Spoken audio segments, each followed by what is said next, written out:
والسابقون الأولون من المهاجرين والأنصار والذين اتبعوهم بإحسان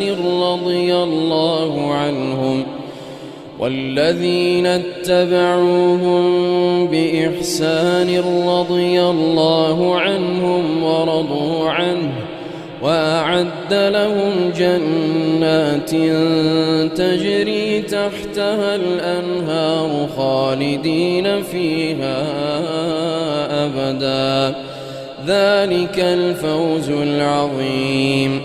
وممن حولكم من الأعراب منافقون ومن أهل المدينة مردوا على النفاق لا تعلمهم نحن نعلمهم سنعذبهم مرتين ثم يردون إلى عذاب عظيم. وآخرون اعترفوا بذنوبهم خلقوا عملا صالحا وآخر سيئا عسى الله أن يتوب عليهم إن الله غفور رحيم.